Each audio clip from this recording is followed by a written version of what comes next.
minute, Jack. This is a friendly celebration. I don't much like the way you celebrate.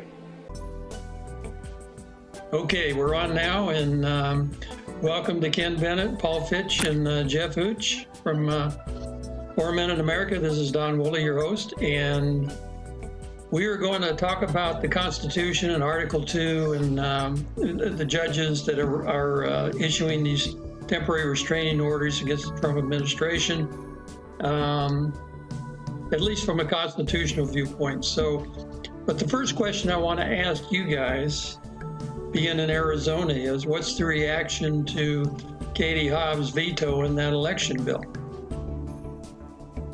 Oh, I imagine Ken would have a better answer than I would. But, yeah, Ken, take it away.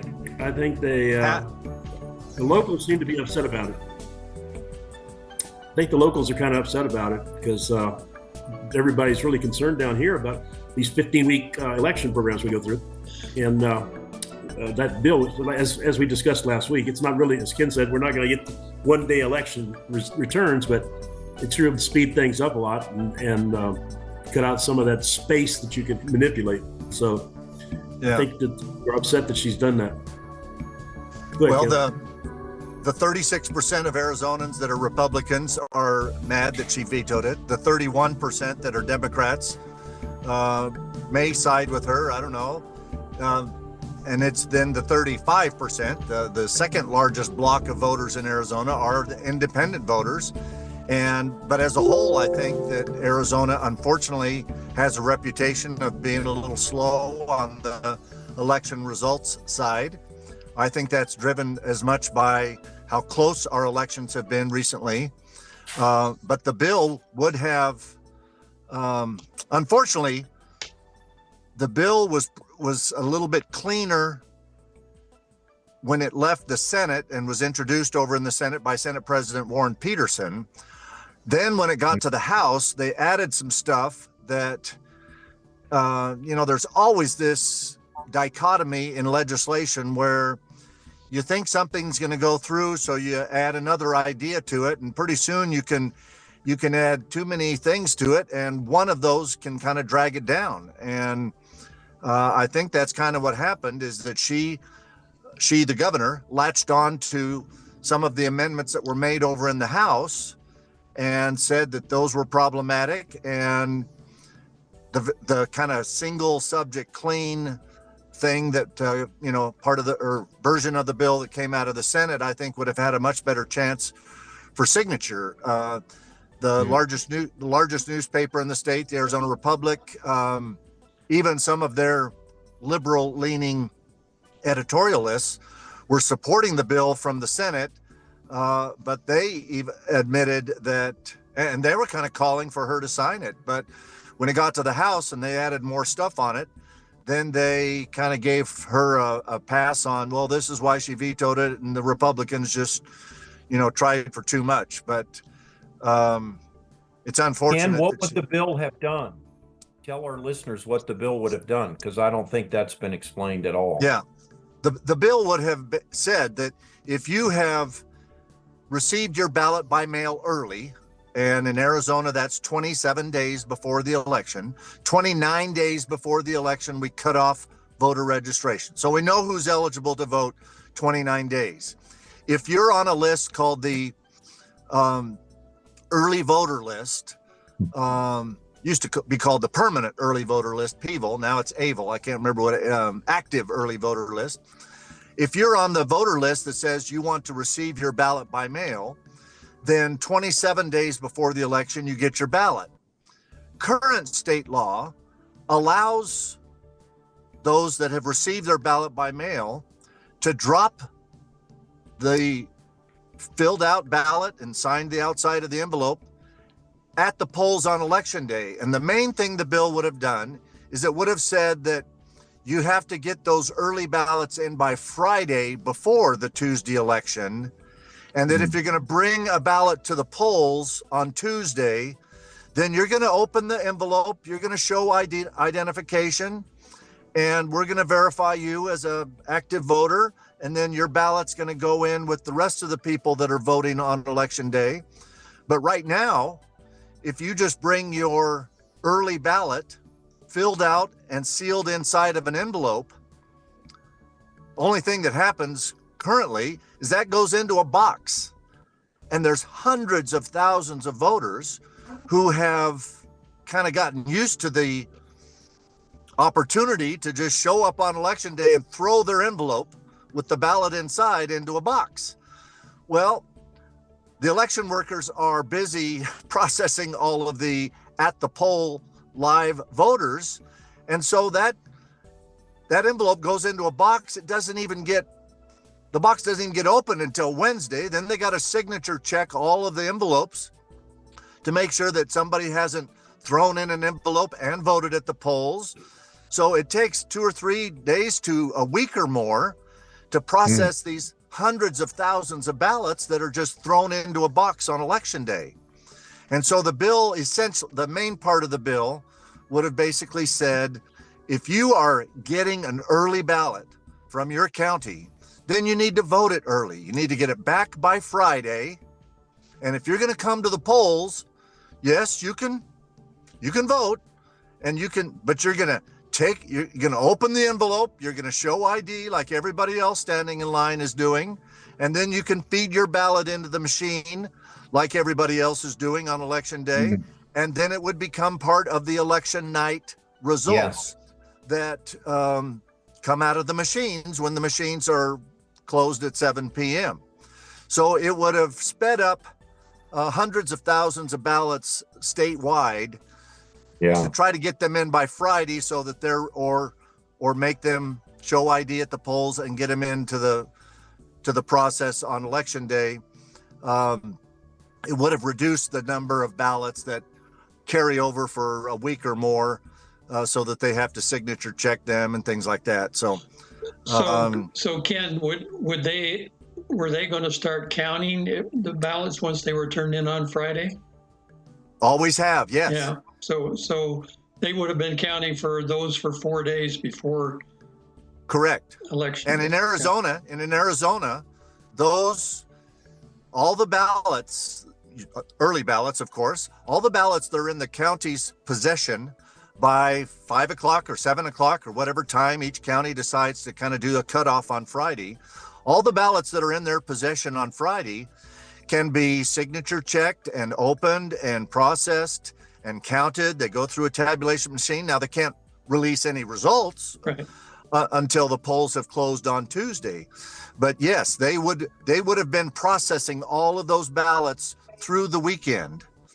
And in Arizona, those are the first results that are usually released at 8 or 9 p.m. on election night, or all the early ballots that the county had by Friday. And the more ballots we can get into that group, then the larger percentage of the ballots are reported on election night, and we know those results. The second batch of ballots that results are released for in Arizona are the at the polls on Tuesday ballots that voters are showing identification and filling out a ballot at the polling location and putting it into a machine. That's the second batch that gets released, usually 2 or 3 hours after that first batch of early ballots is released. And then over the next several days are the provisional ballots and the late arriving earlies and things like that. So now the Republicans were saying that if she signed this, or that this bill would make election results available on election night. That was a exaggeration, because even if you had required people that received their ballots early to get them in by Friday, the counties are still receiving ballots through the post office on Saturday, Sunday, Monday, and Tuesday. And those, especially if they're getting ballots through the mail on Monday or Tuesday, those probably aren't getting processed until Wednesday or Thursday or Friday. Plus, there's a 5 business day cure period in Arizona. And this exists in all states. If a ballot comes in, and the signature didn't match or the address didn't match, the voter has to be contacted by the county, and they are given 5 business days to come in and show that okay, they moved their address, but they're still a registered voter. So it all comes down to how close a specific race is on election night. If there's 10,000 ballots still to be counted because they were dropped off late, or there's provisionals, or there's questions, if there's 10,000 ballots to be counted and a particular race, somebody's winning by 20,000, then you can call the race on election night. Sure. Because the margin of victory is bigger than the number of ballots yet to be counted. Right. But even if there's 500 ballots left to be counted, and there's a race that somebody's winning or losing by 20 or 30, there's still enough ballots to change the result of a race. So it all comes down to how close any particular race is as to whether you can call the results on election night. And even if you call an election on election night for a specific winner, you still have to count all the ballots for the votes that were cast in that race and all the other races. Yeah, I just want to say three things. I know, and I think I sent you guys an email, but California stopped counting for the last November's election last week. They finished last week. That's a fact. Yeah. And they have 30 days to cure their ballots, California. 30 days. Wow. Now, Florida gives you till Friday, from Tuesday, Wednesday, Thursday, Friday. So they give you till Friday to cure your ballot. And then, Arizona gives you 5 business days. Yeah. So Wednesday, Thursday, Friday, Monday, Tuesday. Yeah. Hmm. Yeah. So anyway, the idea was to try to get the majority of ballots counted by election day. They made that attempt. But what was Katie Hobbs' main objection? She said, well, you're going to she disenfranchise voters, right? Yeah, that if voters are used to being able to just show up at the polls and throw their ballot in a box, this is going to require them to stand in line and show ID like everybody else, and that might disenfranchise some voters. Well, in my opinion, if you received your ballot by mail 27 days before the election, yeah, and you wait until the last minute, then you might have to stand in line. And I don't think there's anything wrong with saying get it in by Friday, or be prepared to stand in line and show ID like everybody else that's voting at the polls. Everybody else voting at the polls is standing in line. So, right? Yeah. Right. So, yeah. Well, it's very interesting. They made quite a lot of news here about it, honestly, and there was a lot of stuff on X too about the bill. So I just wanted to clarify that for everybody, and thanks, Jeff, for asking about the intent of the bill, because we had actually talked about that last week, but we probably got people here now that hadn't heard anything. When I sent out some information last week, there were a lot of people that replied to me saying they didn't even know that a bill had passed. So everybody's not paying attention this time of year, and we understand. Well, this was her first veto this year. Yeah. Of course, she broke the record each of the last 2 years. 2 years ago, I think she vetoed almost 150 bills. And then last year, 120 or something. But before Hobbs, the record for vetoes was Napolitano back during my original time in the legislature. I think she vetoed 53 one year. So Hobbs vetoing almost 150 was almost 3 times that. But this is her first veto this year. All right. So we're number 1, right? So Jeff, would you like to give the audience a little synopsis of Article 2 of the Constitution, which establishes the president's authority, I guess is a good word? Sure. Well, look, I haven't prepared for it exactly, but That's okay. my whole life is prepared for it, really. But look, you have Article 2, which establishes the executive branch, and does delegate power to the president of the United States in that executive branch. Article 1, and by the way, these articles are in this order on purpose. And so let me say that I am not a fan of people who say co-equal branches of government. There never was intended to be co-equal branches of government. Article 1 is longer and establishes at least 27 to 28 delegated powers to the legislative branch. And depending on how you read Article 2, there's 5 or 6 powers delegated to the executive branch to the president. And so the president is delegated these powers. And this is another thing that I think it's really important to use, the terms powers instead of rights. The president or the legislative branch or the judiciary do not have rights. We as people have rights. The government has delegated powers, not rights. And so when we look at this within the executive branch, it is delegated powers. Now, so the president is supposed to dutifully and faithfully, obey and sustain the Constitution, defend it from enemies, foreign and domestic. And so there are some arguments. So there's not enough time to get into all the things that have gone on through American history, but let it be known that let's, for instance, say during the Civil War period, after Lincoln was assassinated, the radical Republicans showed us what the legislative branch should and was created for, to be the most powerful branch of government. They have abdicated their duty, the legislative branch, because anytime you put your head up, it seems like you take rounds. And so they've been more than happy to delegate a lot of their responsibility to the executive and judicial branches. And so we see the increasing powers of the executive branch, and Trump, you can say, is the beneficiary of some of that. And so when people come out and say, hey, President Trump is abusing his powers and he doesn't have the powers to do that, that is not true. So far, I have not seen President Trump exceed his executive powers in anything that I'm aware of.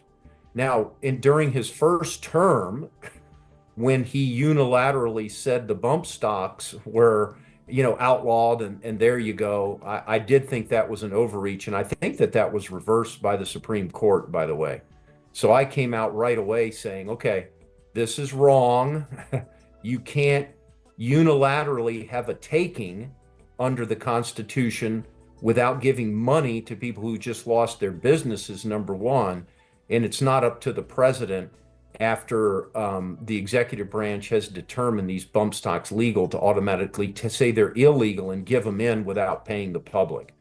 So we've kind of had that. But on the same time, when everybody was saying that President Trump didn't have the ability to keep foreigners out of the nation based on certain countries, and that he was abusing that according to a religious test or otherwise, that was wrong, because you go back to the 1952 McCarran Act that actually gave the president those powers to do that.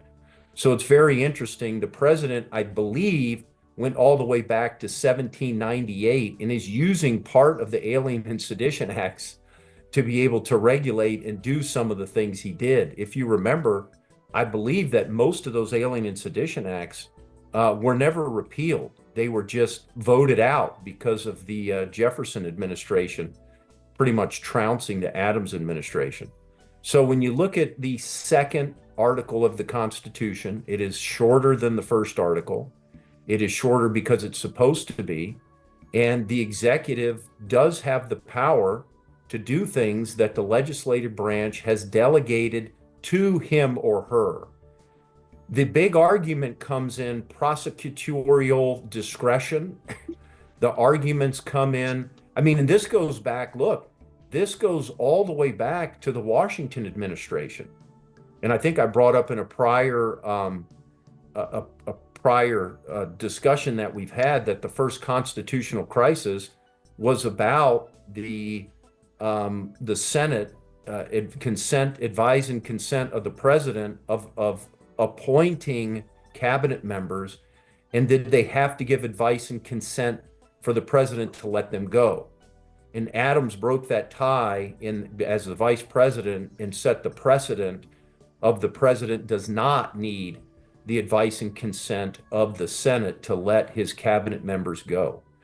Now, that was fought under the Andrew Jackson administration. You'll see arguments, and they were thinking about impeaching Andrew Jackson because he he did the same thing that Trump is doing now with a lot of firings. And if you remember in your history books, he got in a lot of trouble with the opposite side, mostly the Whigs at the time, because he came in and fired a lot of people. And so there were arguments. Does the president have the unilateral ability to do these things? And then again, we saw it after the Civil War when Lincoln was assassinated in the Andrew Johnson administration, when they tried to impeach him for trying to get rid of his Secretary of War, Stanton. And so these things have come up. It's not new. It's not new stuff. We've tread these paths before. And then by precedent or by law, the president has had increasing powers over the life of our republic. And so the legislative branch has allowed that to happen. But when you allow it to happen for 100 years, and all of a sudden, when the other person gets the power or the other branch, and they use it like you were using it, but believe me, Trump is not using it like the left use it, because he's not unilaterally saying you can't, we're gonna wipe away these student debts. He's not unilaterally changing the Civil Rights Act of 1965 or 4, right? He's not unilaterally saying men are going to compete in women's sports. He's not unilaterally weaponizing his executive branch to basically change contracts and say you can't enforce leases. He's not unilaterally deciding that everybody needs to get a COVID shot. Now, those are excesses of what we've delegated, okay? But the things Trump's doing right now, so I think it's really important that if you're going to call a president out for exceeding his constitutional duties, and I think that's what we're getting here for, we have to know the law. We have to know what the executive branch has been built into, and we have to know where his constitutional lines of authority are. Now, I'm one in favor of the legislative branch reining in the executive branch, even though Trump's in office, and I don't think he's done anything unconstitutional, but I do think we, the people, are supposed to be more in control through the legislative branch and making sure that the legislative branch legislates and the executive branch executes on what's done. And I so think that's no, go ahead, Joe. Well, that's kind of a synopsis of where I think we are, but in no ways do I think that Trump, I can't think of anything unless I've gone through a lot of what he's done. I'm not saying everything, but I've gone through a lot of what he's done so far, and I'm not seeing the excesses if that's what's being touted by the other side. Yeah, and I think most attorneys that I've seen would agree with you. They're saying that most of the TROs, or the majority or all of them, temporary restraining orders that they're trying to stop some of these things, are not going to stand up in the end. The question, I think people get frustrated because they're not sure how to attack this, right? Do you attack it by appeal? Do you attack it by, and I brought up the subject of the writ of mandamus, which a couple of lawyers have suggested that they take that route. It looks like the Justice Department, Pam Bondi and his White House attorney, Alina Habba, are busy appealing, and I think I know they've appealed. They've done an emergency appeal to the Supreme Court for a couple of them. You would think that the Supreme Court, and I know this is probably a fantasy, but you'd think that the Supreme Court would take an appeal and just cover all these federal judges at once with these TROs, because like you, I think they'll agree that he has the authority to do what he's doing in the executive branch. But maybe not. Maybe they'll do them one at a time and drag them along. I mean, it's really hard to say about the justice system. Can't hear you, Jeff.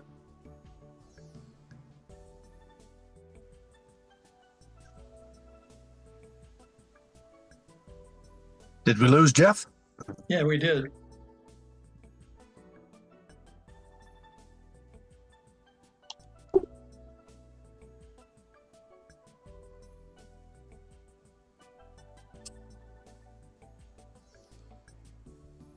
Can you hear me now?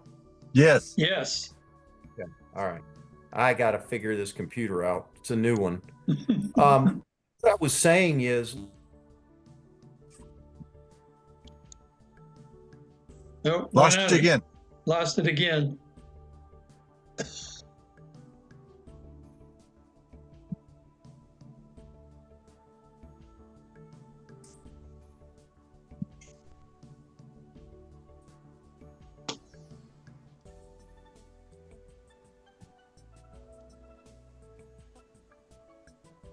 So Ken, I'll let you go ahead, and you had done a little bit of research on the writ of mandamus, and we talked about a little bit about it last week. Go ahead. Well, the writ of mandamus is really the way that a court acts to mandate, that's the mandamus, to mandate a lower court or one of the other branches of government to do something. But you know, kind of your inherent question, or one of the inherent questions that you've kind of started us with today is, you know, the temporary restraining orders. I think a temporary restraining order is essentially a temporary writ of mandamus that basically says, while I'm thinking about whether you can do this, you got to stop doing it. Now, there's standards as to what the proponents of a temporary restraining order want the court to do as to whether the court should issue one to begin with. There has to be a reasonable expectation that the people who are asking for the restraining order are going to prevail ultimately in the argument. But it's tough because I think a court does have to have some ability to put something on pause and say, for a reasonably short period of time, while I'm thinking about it, we're going to put it on hold. They also, one of the other standards of proof is that you have to prove that the temporary restraining order is absolutely necessary to keep some negative consequence from happening during or without, you know, the temporary restraining order. So, right. But it's frustrating when we elect a president who, you know, promised to do certain things and then he starts executing on those things, as Jeff said.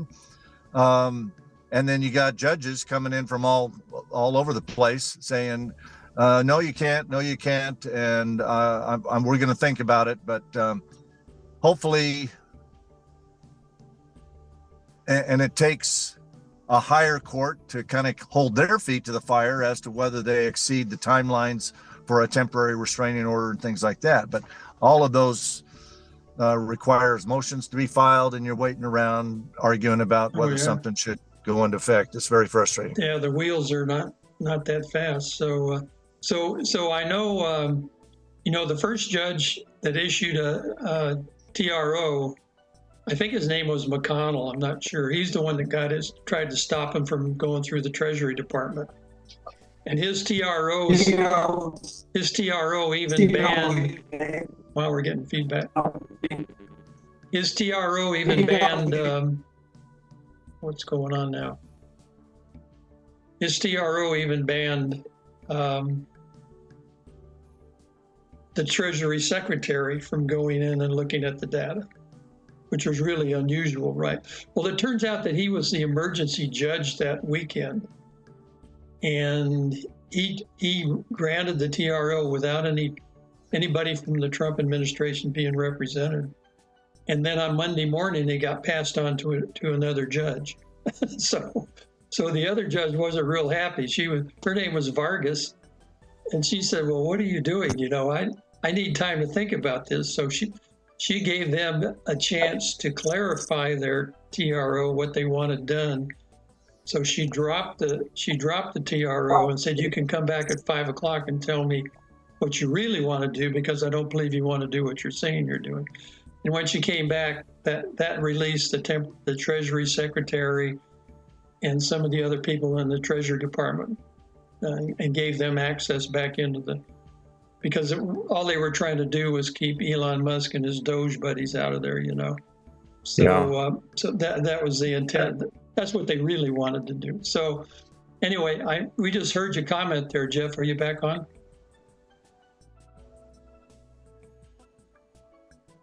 Hello?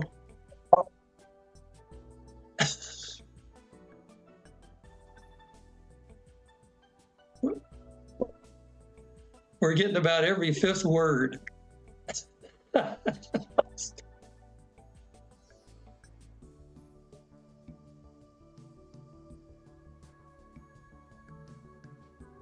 Are you guys hearing Jeff?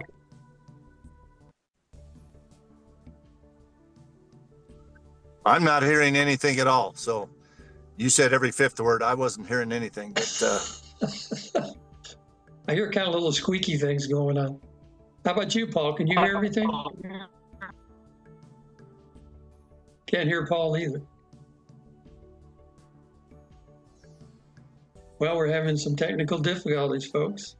This will be a short episode if my wisdom is the entirety of what we have to consider. So yeah, we need all four minds working here, right?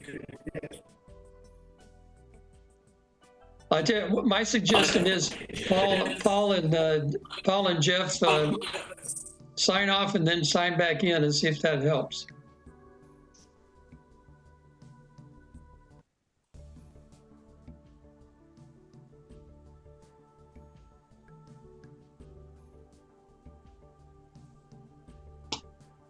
And for your information, Ken, I tried to get an update on some of this, where the TROs are at, you know, and it's kind of hard to get.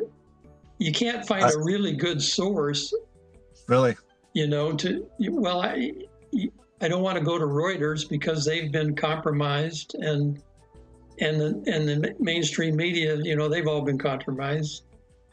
MSNBC, and so you look for a really good source of information about it, and it's hard to find. What about Newsmax? Yeah, I didn't see Newsmax, and I probably should have tried that. I probably should just go look at the ones I know, or instead of Googling, I should just go look at the ones that can help us out.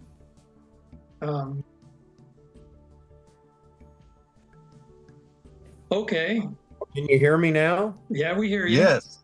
Okay, well, let me comment a couple things before I'm lost again here. Okay, and I'll get my computer guy in over this week and see what we can do. But go ahead, Jeff.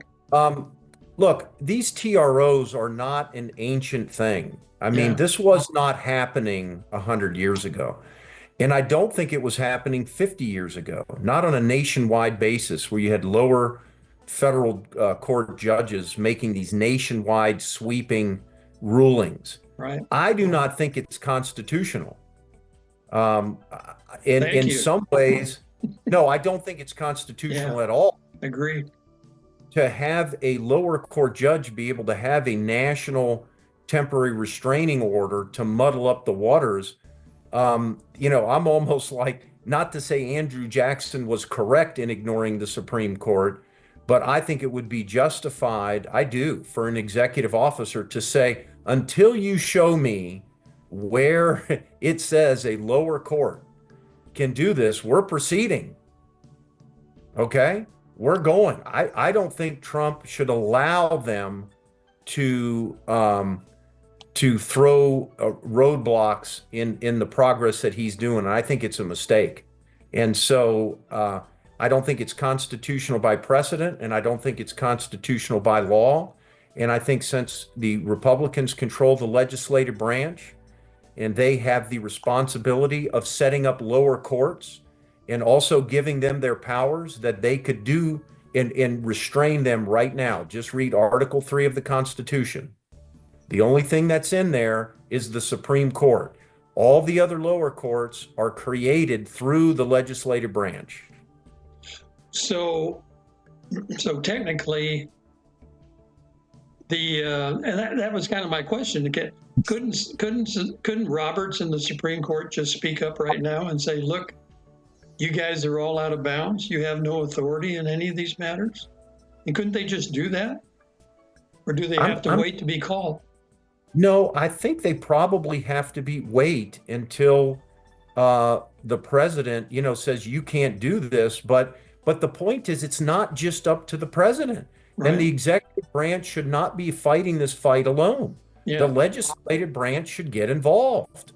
They are responsible for creating the lower courts and giving them the powers that they have. The only court established through the Constitution is the Supreme Court. And so, there's room for the executive to fight back, there's room for the legislative, and there's room for the Supreme Court. And so this needs to go, but this needs to become a settled thing. I really can't believe we've gone this long with these temporary restraining orders having national effect without some clarification being given. Yeah. That is negligence through the Supreme Court, the executive branch, and our legislative branch. It is. So what steps would Congress take right now if they got involved? What would they do? Well, I think we need to go all the way back to the 1789, act where they created the lower court system, and then any subsequent legislation that has empowered the judicial branch and what powers they have, and start to go through that. Or the legislative branch can just pass a law saying that lower courts do not have the power for national restraining orders. That is alone left to the Supreme Court. And it's got to get there until you have it. Why? The legislative branch, in my opinion, has that power. Period. So they should. So they ought to exercise it. Speaker Johnson ought to just do that then. Yeah. Yes. Show me in the Constitution where it says the Supreme. I mean, anything up. Well, it doesn't. Look, we argued about the Supreme Court being able to make all these calls in all cases whatsoever, right? Right. I mean, so that wasn't settled law. We kind of accept it, but you go back in time. Look, even Abraham Lincoln in his first inaugural address had all the Supreme Court in front of him, and he's railing on him for the Dred Scott decision. Like, what gives you the right to settle this whole thing for us? So, the executive branch is not without time to kick back on these things. Yep. And you can see on both sides of the aisle, this has been done. I think it's ridiculous that we follow that. If I was in President Trump's shoes, I would ignore it 100%. Yeah. Yeah. Well, he's probably getting advice from his presidential, Alina Habba and her bunch that are sitting there in the White House. But yeah, I kind of agree with you. I believe that I would say, well, you show me why I can't do this. But right now, as far as I'm concerned, Article 2, it gives me the power to do it, and I'm doing it. So, well, the tie goes to the runner. Yeah. And the tie should go to the president, unless there's more evidence to show that a TRO should not be acceptable from a lower court nationwide than there is to the contrary, in my opinion. Show me the evidence. Yeah. And it's so obvious that they go judge shopping to do these things, right? Yes. I mean, they go and find the most radical guy they can that will actually grant a TRO without the other party even being present to argue their case. I mean, I don't know how does the TRO even legal when you do that? Well, that's the whole point. It's an abuse of the system. Yeah. It certainly does not fall within the spirit of the law. And I do not think it falls into the letter of the law either. I'm not convinced at all of this. And this is a new phenomenon. This is not an age-old tested way to do business. Right. And so if I was an advisor to the president, it would be, look, man, until you show me legally, or precedent-wise, before the Obama administration that this is done, then we're doing it. Yeah. We need a little Andrew Jackson spirit right now. There you go. Yeah. So we'll put out a call to action to everybody that get on your social media and anything you can, and let's encourage Congress to get involved with this, and we'll encourage the president to keep moving forward. Keep moving forward. Yeah. Keep pressing on and enact your plan, and that you are entirely legal to do what you're doing. And so it's all very interesting, and we appreciate your input, Jeff. We rely on you on your expertise for this constitutional stuff. You and Ken. I know Ken can probably Jeff, I have a question for Jeff, because so Jeff, the Constitution in Article 3 that creates the Supreme Court,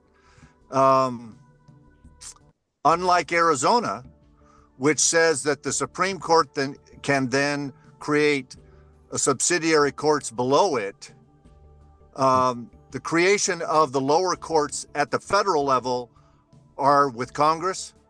Yes. Well, let me read you the very first sentence of Article 3. This is really important to know. Look, the judicial power of the United States shall be vested in one Supreme Court.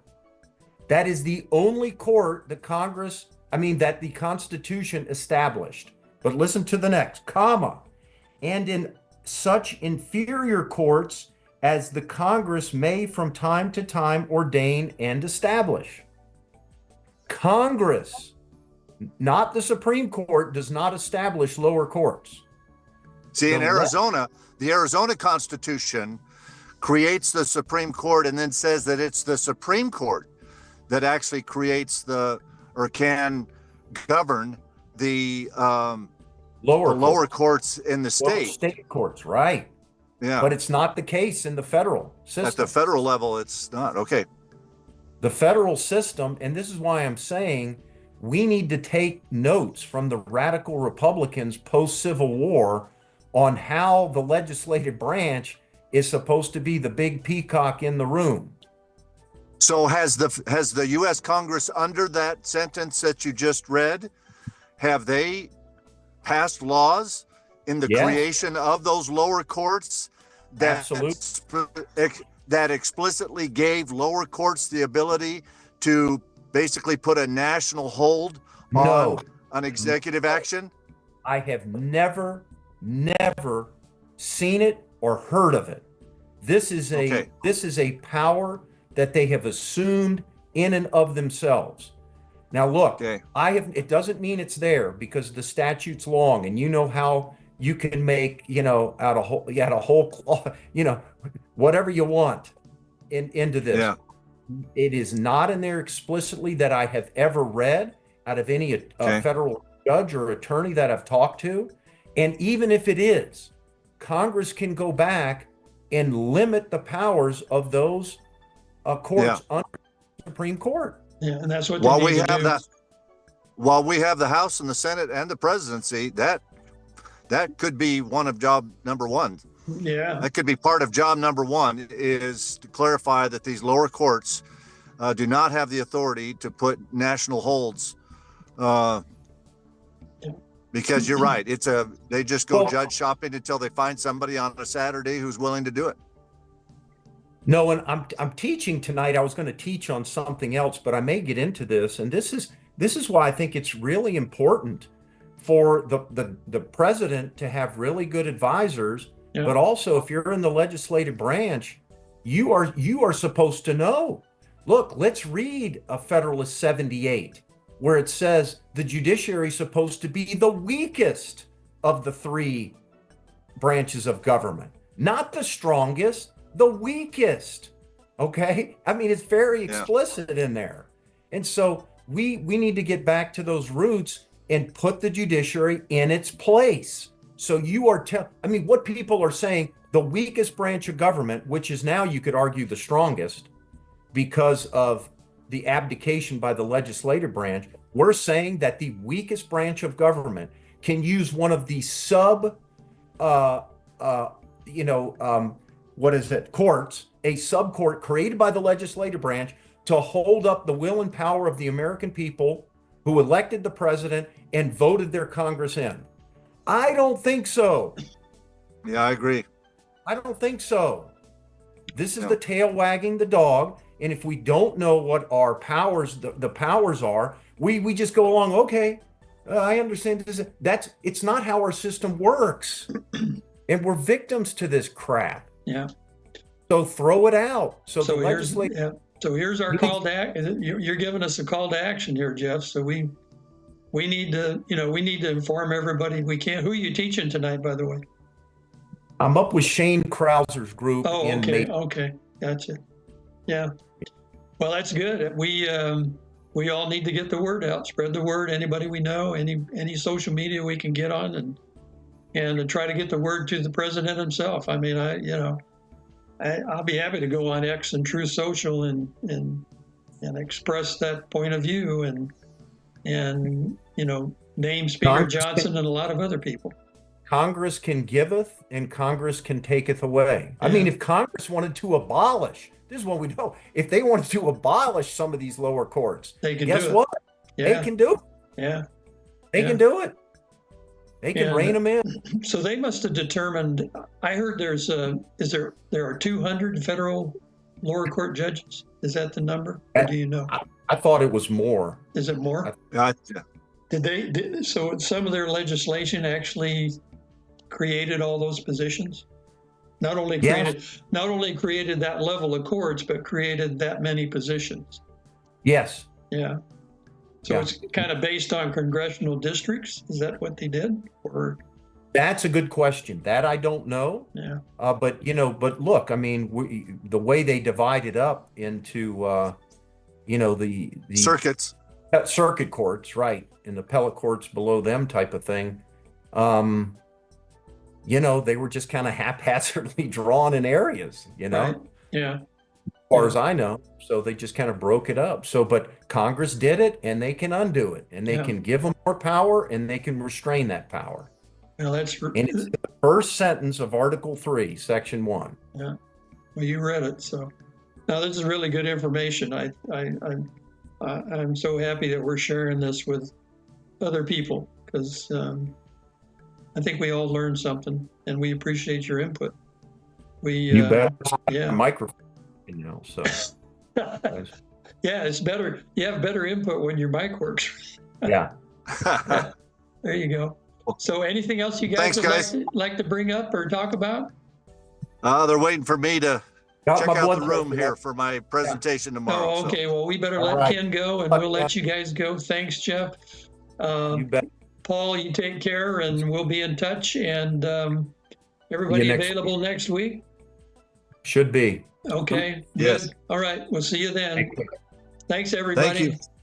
Thank you, America. It was a lifetime of challenges crammed into 6 months. So here are the 10 lessons I learned from basic SEAL training that hopefully will be of value to you as you move forward in life. Every morning in SEAL training, my instructors, who at the time were all Vietnam veterans, would show up in my barracks room, and the first thing they'd do was inspect my bed. If you did it right, the corners would be square, the covers would be pulled tight, the pillow centered just under the headboard, and the extra blanket folded neatly at the foot of the rack. It was a simple task, mundane at best, but every morning we were required to make our bed to perfection. It seemed a little ridiculous at the time, particularly in light of the fact that we were aspiring to be real warriors, tough, battle-hardened SEALs. But the wisdom of this simple act has been proven to me many times over. If you make your bed every morning, you will have accomplished the first task of the day. It will give you a small sense of pride, and it will encourage you to do another task, and another, and another. And by the end of the day, that one task completed will have turned into many tasks completed. Making your bed will also reinforce the fact that the little things in life matter. If you can't do the little things right, you'll never be able to do the big things right. And if by chance you have a miserable day, you will come home to a bed that is made, that you made. And a made bed gives you encouragement that tomorrow will be better. So if you want to change the world, start off by making your bed. During